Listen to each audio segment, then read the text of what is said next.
So as the buyer of a new home, you're going to have tons of questions until you actually get those keys at the closing table. Today, I want to talk about the 5 top questions I get when I'm working with buyers, and that information's coming up next. So if you're in the home buying process, you're going to have a ton of questions until you actually get those keys in your hand at the closing table. So I get a lot of questions as an agent. I've been doing this for over 5 years at this point. So these are my top 5 questions that I tend to get from buyers, whether they're new or if they've gone through the process once or twice. These are those common questions. So let's just get right into it. Hey, so what's going on, everybody? It's Bob Dzienis with Coldwell Banker here in Northern New Jersey. Thanks so much for tuning in. I really appreciate it. So like I said at the beginning of this video, I get a lot of questions when I'm working with home buyers, especially new home buyers, right? There's a lot of questions. There could be a lot of stress, a lot of anxiety as you're going through the process. It's my job to help you through to get you to that closing table. So pay attention. Hopefully I'm answering one of the questions or all the questions that maybe you have. Question number 5 that I get is pretty common, and it's actually gonna give you a little bit of relief potentially. All right, so here we go. All right, question number 1, can I submit multiple offers on various homes? And the short answer to that is yes, but there's some caveats that are involved, so let's talk about it. Right, when things have been competitive, I'm filming this in August of 2023. Past few years have really been competitive for home buyers. And I've had some buyers who've said, hey, can I put in a couple of offers on different homes? And yes, it's completely possible to do. But the thing you're gonna have to weigh is, what if you get offers accepted on a couple of those homes? What are you gonna do? So in that situation, as long as you're not under contract yet, you can still back out of a deal, or I can just verbally or email the listing agent and tell them, listen, another offer came in on something else, they're gonna move forward with that. Here in New Jersey, you have 3 days right of rescission to rescind your offer potentially. And when an offer is accepted and there's some agreement, you go back and forth between the attorneys. So both sides sign the contract, and then the attorneys go back and forth to finalize the aspects of that deal. Once there's agreement that you're under contract, meaning you've gone through all the contract details, both sides say, okay, we're gonna move forward, you then go under contract. But during that period, which is typically about 3 days or so, it could be 1 day, it could be 3 days, you have an opportunity to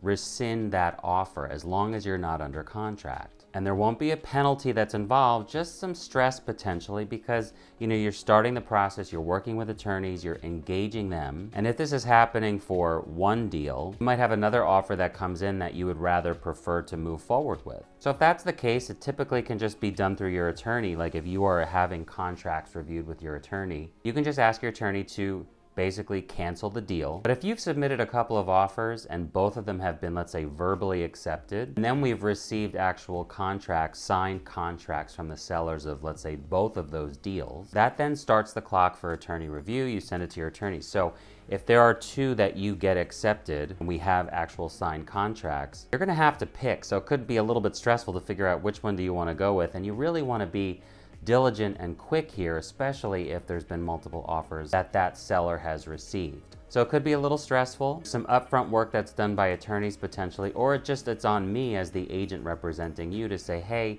they're gonna not move forward with this offer if it never even got to the attorneys to start the process. So is it possible to make offers on multiple houses? Absolutely. Think about, do you want to put some of that stress on yourself? I understand you want an offer accepted, but what are you gonna do if you have 2 offers that have been accepted? You're gonna have to weigh those pros and cons for yourself.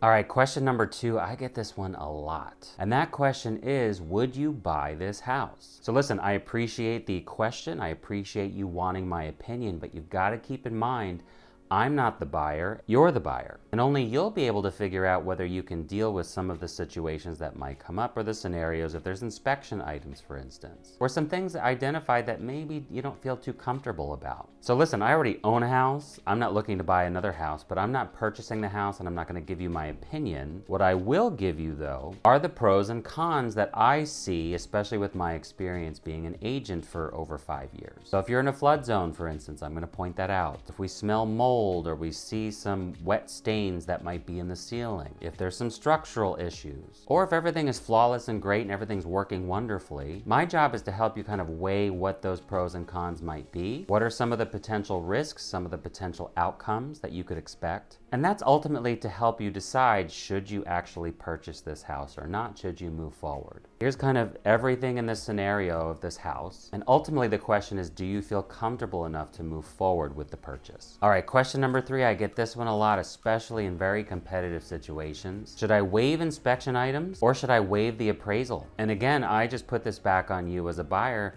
You really need to weigh your risks here. And also weigh, like, how badly do you want the house, but what is your risk tolerance to waive things? So I personally am not a fan of giving up leverage, right? Your inspection is leverage potentially, and so is the appraisal. And what I mean by leverage is if there are major items that pop up in an inspection, or let's say the house doesn't appraise and there's a gap, that's an opportunity for you to get some credits possibly back off of your offer price. So that could be huge, right? That could be some money savings to you. Not necessarily happy for the seller. Obviously they want to make as much money as possible, but if there are some things that they agree to, that could be pretty substantial to you as a buyer. Listen, if you're okay with those risks potentially because it could win you the offer, then you just have to weigh those pros and cons. So just keep in mind, what is your risk tolerance? How much are you willing to give up to be able to get that house potentially? Doesn't mean your offer is going to get accepted, but it does mean you're taking away some of your leverage, especially in negotiations. And the risk you're really taking on, especially with inspection items, is there could be the chance that something is broken, something doesn't work. And if that's the case and you've waived most of your inspection items, you're really not going to be able to back out of that scenario.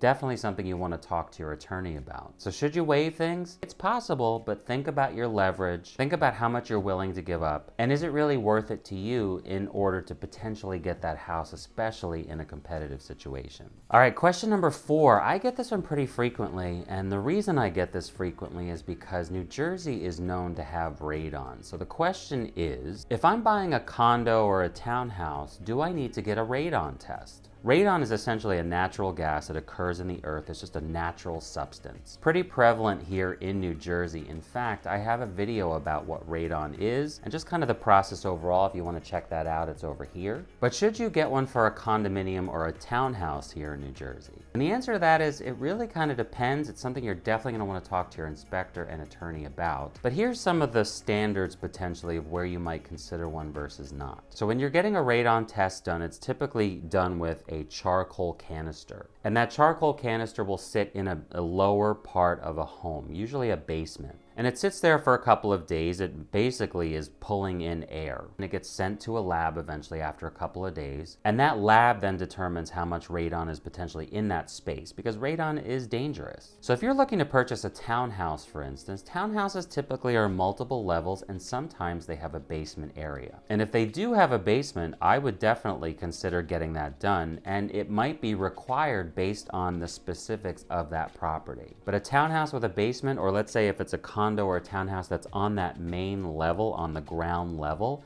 might be something you want to consider. Because radon, essentially, it seeps out of the ground and it goes into the air. But if it's in confined spaces that are close to the ground, that's where you want to just make sure that the level is not too high. Now, I've had buyers who've purchased condominiums that are in high rises. And if that's the case, do you really need a radon test to be done on the 7th floor of a large building? Because you're not near the ground, it's probably not necessary, but again, I would definitely just talk to your inspector and talk to your attorney just to make sure. All right, finally, question number 5. This is my favorite question because it's kind of surprising to especially new home buyers who've never purchased a home before. And that question is, how much do I have to pay you to represent me as your buyer's agent? And guess what? You don't pay me. Just know that the seller always pays both sides of the transaction. So not only does the seller pay the agent who's representing them to list the house, but the seller is also paying a buyer's agent to bring a qualified buyer into the home, get an offer accepted, and then get them to the closing table. You have all these other closing costs that are involved, typically 2 to 3, maybe 4%.